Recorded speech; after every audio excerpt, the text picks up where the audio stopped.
শুভ সকাল বন্ধুরা, চলে আসলাম সকাল সকাল রান্নাঘর। আজকের ভিডিওটা রান্নাঘর থেকেই শুরু করছি। ওদিকে তো ভাত বসিয়ে দিয়েছি, টকবক টকবক করে ফুটছে দেখতেই পেলে। এখানে হচ্ছে মুগের ডাল ভাজছি, তো আজকে রান্না করব মুগের ডাল। আর এইদিকে তোমাদের বাবুর জন্য যে চিকেনটা রাখা ছিল, চিকেনটাও আর কি নিয়ে আসলাম। আজকে ফাইনালি এই চিকেনটাই রান্না করব বাবুর জন্য। আর এখানে দেখো পালং শাক মা বেছে দিয়েছে, তো আমার যদি সময় হয় আমি করব, নাহলে মাই রান্না করবে শাকটা। তো এই দেখো এখানে আমার মুগের ডাল কিন্তু সিদ্ধ করা কমপ্লিট। তো ভালো করে সিদ্ধ করে লবণ হলুদ দিয়ে নামিয়ে রেখে দিয়েছি। আর এখানে দেখো কড়াইয়ে তেল দিয়ে দিয়েছি। কড়াইয়ে তেল দিয়ে দিয়েছি, বাবুর জন্য চিকেনটাই আগে রান্না করবো। এখানে পেঁয়াজও কেটে নিয়েছি, আর এখানে যে মশলাটা করেছিলাম আগের দিনকার, সেই মশলাটাও আর কি নিয়ে চলে এসেছি। ওটাও ফ্রিজেই রাখা ছিল, আমার যাদের ফ্রিজে আর কি। তো এই দেখো পেঁয়াজটা কিন্তু আমি ভেজে নিচ্ছি লাল লাল করে। তো পেঁয়াজ ভাজা হয়ে গেছে, তো ওই মশলাটাই দিয়ে দিলাম আর কি অল্প করে। আর অল্প করে মশলা আর গোলমরিচের গুঁড়ো দিয়ে আর কি আমার ছেলের জন্য রান্নাটা করি। আর এই দেখো এখানে আমি কত আলু কেটে নিয়েছি। তো এখানে আলু কাটা হয়ে গেছে, এখানে পটলও কেটে নিয়েছি। রান্না করব পটল চিংড়ি। আর এই দেখো এখানে তোমাদের দাদাভাই বাজার থেকে নিয়ে এসছে চিংড়ি মাছ। আর তার সাথে কি নিয়ে এসছে বলো তো, এই দেখো মাছের মাথা। যে মুগের ডালটা সিদ্ধ করে রেখেছি সেটাই হবে মাছের মাথা দিয়ে। এদিকে আরও একটা আমি ফ্রাই প্যান বসিয়ে দিয়েছি, যেহেতু আজকে আমার খুবই তাড়াহুড়ো আছে, দেওর খেয়ে অফিসে যাবে, সেই কারণে আমাকে দুদিকেই রান্না করতে হচ্ছে। ওদিকে তো তেল দিয়ে দিয়েছি দেখতেই পেলে। এদিকে দেখছি বাবুর চিকেনটা কত দূর হলো। তো বাবুর চিকেনটাও মোটামুটি হয়ে এসছে। তো একটু জলটা শুকিয়ে গেলে কিন্তু আমি নামিয়ে নেব, এতটা ঝোল কিন্তু করব না। এই দেখো এদিকে কিন্তু আমি পটলটা ভাজতে দিয়ে দিয়েছি, কারণ আলু পটলের তরকারি করলে চিংড়ি মাছ দিয়ে ভাজতে একটু টাইম লাগে। তো সেই কারণে আমি এটাতে পটলটা ভাজতে দিয়ে দিলাম। তো আর এদিকে দেখো রান্না করতে করতে তেলও শেষ হয়ে গেছে। তো এই একটা খুব বিরক্তি লাগে তেল শেষ হয়ে গেলে। তো তার ফাঁকে আমি তেলটাও আবার ঢেলে নিলাম। তো আজকে শুধুই কাজ আর কাজ রান্নাঘরে। তো এদিকে দেখো বাবুর চিকেনটা ফাইনালি রান্না কমপ্লিট। তো আবারও আমি কড়াইটা পরিষ্কার করে ধুয়ে তেল দিয়ে দিয়েছি। আর এখানে দেখো পটল চিংড়ির জন্য আমি কিন্তু আলুটাও দিয়ে দিলাম। আলুটাও আমি এখন লাল লাল করে ভেজে নেব।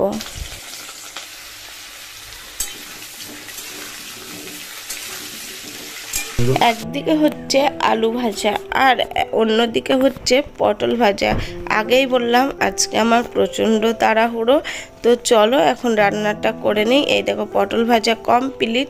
আর এই তেলের মধ্যে আমি এখন চিংড়ি মাছগুলোও ভেজে নেব, যেহেতু ওদিকে আমার আলুটা এখনও ভাজা হয়নি, সেই কারণে যাতে আমার একটু তাড়াতাড়ি হয় সেই হিসাবেই আজকে আমাকে বুঝে শুনে কাজ করতে হচ্ছে।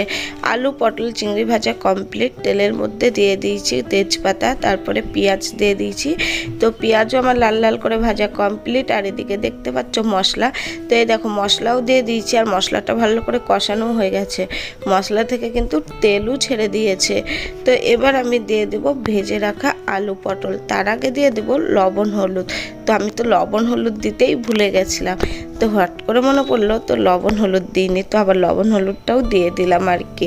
তো এরকম তাড়াহুড়ো করলে আমি কিন্তু ভুলে যাই। তো যাই হোক লবণ হলুদ দেওয়ার পরে এই দেখো আলু পটল চিংড়ি সব কিছু কিন্তু একসাথেই দিয়ে দিলাম। আর আমি কিন্তু চিংড়ি মাছ একসাথেই দিই, কারণ একটু শক্ত শক্ত থাকে। তো আলু পটল চিংড়ি দিয়ে আমার ভালো করে কষানো হয়ে গেছে। তো এবার হচ্ছে আমি দিয়ে দিলাম জল। তো এই দেখো এবার ভালো করে নাড়াচাড়া করে দিয়ে দেব ঢাকা। তো আবারও আসছি কিছুক্ষণ পর, ততক্ষণ তোমরা দেখতে থাকো ভিডিওটা। আর এদিকে রয়েছে কত বাসন পড়ে, তো এখন আমি এই বাসনগুলোও মাজবো। আর এদিকে দেখো শাকটা মার রান্না করা হয়ে গেছে। আমি বললাম আগেই যে আমি টাইম পেলে করব, তো আমি টাইম পাইনি, সেই কারণে মা শাকটা রান্না করে আমাকে দিয়ে দিয়েছে। এদিকে দেখো আমার আলু পটল চিংড়ি কিন্তু আমার কমপ্লিট। আর এদিকে দেওর চলে এসছে ভাত খেতে, তোর জন্য ভাতও বেড়ে দিয়েছি, ভাত আর শাক ভাজা। আর এখানে দেখো মাছের ঝোলটা কিন্তু আমার ননদ রান্না করেছে আমার জায়ের রান্নাঘরে উপরে। এদিকে আমার মাছের মাথা দিয়ে ডালও কমপ্লিট। আর এদিকে হচ্ছে পটল চিংড়ির ফাইনাল লুক, তো তোমাদের একবার দেখিয়ে দিলাম। আর এখানে দেখো আমাদের পুচকু বাবু ভাত খাচ্ছে না ফোন দেখছে, কোনটা বলো? এখনকার বাচ্চারা এমনই, ফোন ছাড়া কিন্তু খেতেও চায় না। তো বন্ধুরা সবার খাওয়া দাওয়া কমপ্লিট। আর আজকে যাকে বলে ভরা সংসার, আর অনেকটাই ব্যস্ত। দেওর ভাত খেলো আমাদের কাছে, আর যা গেছে তো ষষ্ঠীতে বাড়ি আসেনি। তো এই হচ্ছে আর কি ব্যাপার। আর সবারই খাওয়া দাওয়া কমপ্লিট। তো খাওয়া দাওয়া কমপ্লিট হয়ে গেছে। এবারে হচ্ছে আমার কাজ বাজ সমস্ত কিছু পড়ে আছে, বাসন মাজা, গ্যাস মুছা, আর ডাইনিংয়ে খেয়েছি, ডাইনিং টেবিল মুছবো। তো চলো এগুলো হচ্ছে করে নিই। আর এত তাড়াহুড়ো ছিল যে তোমাদের সামনে আসতেও পারিনি, তার মধ্যে আবার কি বলো তো সেরকমভাবে কথাও বলতে পারিনি আর আসতেও পারিনি। এত তাড়াহুড়ো করে রান্না করলাম, তাও কিন্তু আমার দেওর খেতে পেলো না। আনকমপ্লিট রান্না হতেই ও খেয়ে চলে গেছে। পটল চিংড়ি আর মা করে দিয়েছিল শাক, ননদ করেছিল মাছের ঝোল রান্না, মাছটা ননদ করেছিল, শাকটা মা করেছিল, আর আমি মাছের মাথা দিয়ে মুগের ডাল, বাবুর জন্য চিকেন, আর হচ্ছে কি রান্না করেছিলাম, আর হচ্ছে পটল চিংড়ি আর মুগের ডাল, আর এগুলোই আমি আর কি রান্না করেছিলাম। তো ডালটা খেতে পেলাম না, তো রাতে যদি খাই তাহলে খেয়ে নেবে, আর যদি ওই বাড়ি। গুড ইভিনিং বন্ধুরা। তো এই দেখো চলে এসছে একদম ছাদের উপরে। আর ছাদে আজকে প্রচণ্ড পরিমাণে হাওয়া দিচ্ছে। আর ছাদে এসেছি কেন জানো, আজকে হচ্ছে মা একটা টিফিন বানাবে, সুজির পোলাও। তো একটা দিদিভাই বলেছিল যে এই সুজির পোলাওটা কিভাবে রান্না করে একটু শেয়ার করতে। তো আমি তো রান্না করি না সুজির পোলাও, মায়ের রান্না করে, মায়ের গোপুসোনাকে দেওয়ার জন্য, তারপর আমাদেরও দেয়। তো আজকে মা সেটাই করবে, তো শেয়ার করার জন্য চলে এসেছি ছাদে। তো চলো এখন মা রান্নাঘরে কি করছে সেটাই এখন দেখি। তো এই দেখো মা কিন্তু প্রথমে রান্নাঘরে এসে বাদামগুলো কিন্তু লাল লাল করে ভেজে নিচ্ছে। তো এই দেখো বাদামগুলো কিন্তু লাল লাল করে ভাজা হয়ে গেছে। আর এদিকে দেখো আলু কেটে নিচ্ছে। তো আলু দিয়েই কিন্তু মা সুজির পোলাও রান্না করে, আর খেতেও কিন্তু বেশ টেস্টি লাগে। আমার তো ভীষণ ভালো লাগে। তো চলো এই দেখো মা আলুগুলো দেখেছো কত ছোট ছোট করে চৌকো চৌকো করে আলুগুলো আর কি কেটে নিচ্ছে। তো চলো আলুটা কেটে নিক, তারপর আবার আসছি। তো আলু কাটা কমপ্লিট। তো এই দেখো আলুগুলো ভালো করে ধুয়ে রেখে দিল। আর এখানে দেখেছো সুজিটাও কিন্তু ঢেলে নিল একটা জায়গায়।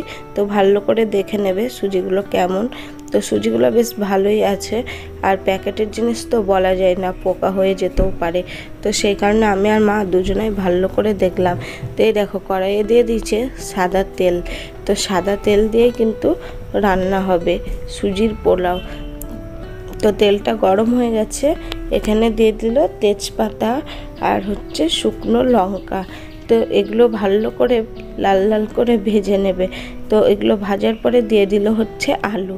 তো এখন হচ্ছে আলুটাও কিন্তু লাল লাল করে ভাজবে। তো চলো আলুটা ভেজে নিক, তারপর আবার ফিরে আসছি। তো এই দেখো আলুটা ভাজা হয়ে এসছে মোটামুটি। আর এখানে দিয়ে দিল পরিমাণ মতন লবণ আর হলুদ। অনেকে দেখেছি হলুদ দেয় না, তো মা আবার হলুদও দেয় সুজির পোলাওতে। তো এই দেখো লবণ হলুদ দিয়ে আলুটা আরও ভালো করে ভেজে নিল। আর এদিকে হচ্ছে বাদামের খোসা ছাড়াতে চলে এসছে ছাদের উপরে। আর ছাদে হচ্ছে হাওয়া দিচ্ছে। আর মায়ের রান্নাঘরটা জানোই, ছাদ আর রান্নাঘর একই। তো এই দেখো আলুগুলো সব ভাজা কমপ্লিট হয়ে গেছে। আর এখানে দেখো কিশমিশ। তো কিশমিশটাও এখন ভালো করে ধুয়ে নেবে জলে। তো ধুয়ে নিয়ে এই দেখো দিয়ে দিল কিশমিশটা। তো কিশমিশটা দিয়ে আরও কিছুক্ষণ নাড়াচাড়া করে নেবে। তো এই দেখো কিশমিশ দিয়ে ভাজা কমপ্লিট আলুটা। এবার হচ্ছে দিয়ে দিল সুজি। এবার সুজিটা দিয়ে সব কিছু দিয়ে একসঙ্গে আরও কিছুক্ষণ ভেজে নেবে। তো এই দেখো সুজি আলু কিশমিশ সব কিছু ভাজা কমপ্লিট। এবার কিন্তু মা কি দিবে দেখো তোমরা।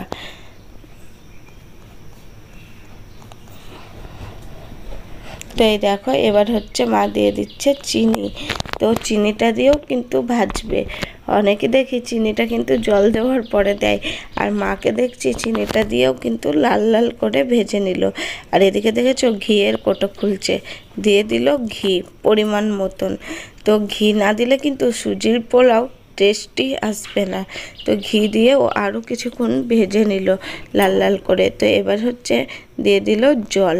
তো এই দেখো পরিমাণ মতন জল দিয়ে ভালো করে এখন কিছুক্ষণ ঢেকে রেখে দেবে। তো চলো এখন হচ্ছে পোলাওটা রান্না হোক, তারপরে তোমাদের একবারে দিয়ে দেখাবো ফাইনাল লুক। তার উপর দিয়ে ছড়িয়ে দিল বাদাম ভাজা। তো এই দেখো পোলাওটা কিন্তু রান্না কমপ্লিট। তো এখন মনে হচ্ছে এরকম, কিন্তু পরে ঠিক ঝরঝরা হয়ে যাবে। আর মা পোলাও রান্না করে একদম ঘেমে গেছে, তো ছাদে চলে এসছে হাওয়া খেতে। আর বোন কিন্তু ঘুম থেকে উঠে ও আমাদেরকে কাউকে দেখতে না পেয়ে ছাদে চলে এসছে। আর ওদিকে বাবা হচ্ছে গাছে জল দিচ্ছে। আর মা বলছে তোমাদের পোলাও খাওয়াতে গিয়ে আমি ঘেমে স্নান হয়ে গেলাম। তো এই দেখো পোলাওটার ফাইনাল লুক আর কি। তো কেমন লাগলো অবশ্যই কিন্তু কমেন্টে জানাবে। আর খেতে কিন্তু প্রচণ্ড টেস্টিও হয়েছিল। তো বন্ধুরা এই দেখো চলে আসলাম একদম রাতে। যখন আমরা পোলাওটা খেয়েছিলাম তখন কিন্তু কারেন্ট ছিল না, তাই শেয়ার করতে পারিনি। রাতের মেনুতে ছিল তোমাদের দাদাভাই নিয়ে এসছে 2টো করে চপ, ডাল আর আলু পটলের তরকারি। আজকে রান্নাগুলো একটু বেশি করেই করে নিয়েছিলাম, যেহেতু প্রচণ্ড গরম, রাতে আর রান্না করব না। তো এই দেখো এখানে কিন্তু আমরা সবাই মিলে খেতে বসেছি। পাশে তোমাদের দাদাভাইয়েরও ভাত বাড়া আছে, ও আর কি বসবে, আমাকে একটু ক্যামেরা করে দিচ্ছে। আর পুচকুটার খাওয়া হয়ে গেছে, ও শুধু ঘুরঘুর ঘুরঘুর করেই যাচ্ছে। তো একবার এদিক আর একবার ওদিক। তো বন্ধুরা আজকের ভিডিওটাই খাওয়া দিয়েই শেষ করলাম। সবাই ভালো থেকো, সুস্থ থেকো। আবার দেখাবে নতুন ভিডিও নিয়ে নতুন সকালে। টাটা বাই, গুড নাইট সবাইকে।